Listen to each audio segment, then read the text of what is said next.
and the capital consumption 20%. So of the 100 million that they are sorry? Yep. So of the 100 million in income that they are predicting, when I subtract the expected losses and the capital consumption, the net income is going to be 1 million. Why do I want to get into that business? You follow me? Hello? Hey, Ignacio. Yep.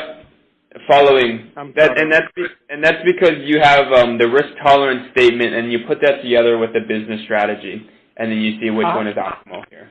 Okay, that makes sense. Then what happens next, right? So we've sort of set all of the risk boundaries, risk statements. How do we actually sort of assess the risk in real time? Well, then you have to implement the tools that you have that you need to calculate that risk into your processes and your systems to do it as quickly as possible. Yeah. And in your experience, Yeah. In your experience, what type of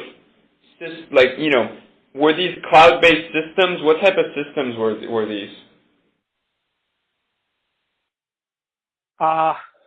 Okay. In my experience, the big debate always has been, about the level of authority, and when you don't have enough level of authority, how long it takes to get an approval or not. The systems are not really relevant in this aspect. But if it's system-driven, if it's a perfect world, and we have all the statistical models that we need to perform this, I will definitely go for the cloud.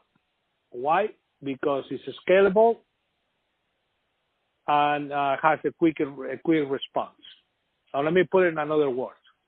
If you have a data center that is consuming processing power and memory power from 5 different business lines,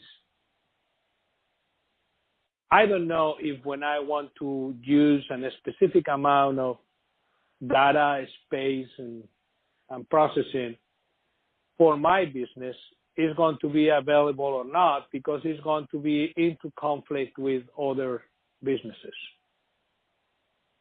What is the solution? If I go for a traditional data center, to make that processing and memory space available is going to require a very extended period of time. I'm going to need to get a budget approved. I'm going to have procurement buying the machines. I'm going to have to install it in my data center, so on and so forth.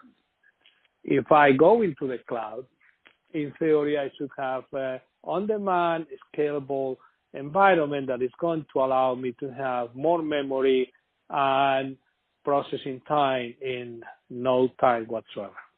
Yeah. That makes complete sense. I'm wondering, are there any other steps to the risk management workflow after risk calculations? The approval and the booking of the transaction. And then, I don't know, you want to get into compliance also or not? Let's go into compliance then at this point. Okay. Yeah. Normally you shouldn't be talking with a client if you haven't had a know your customer and the account or the client account open already.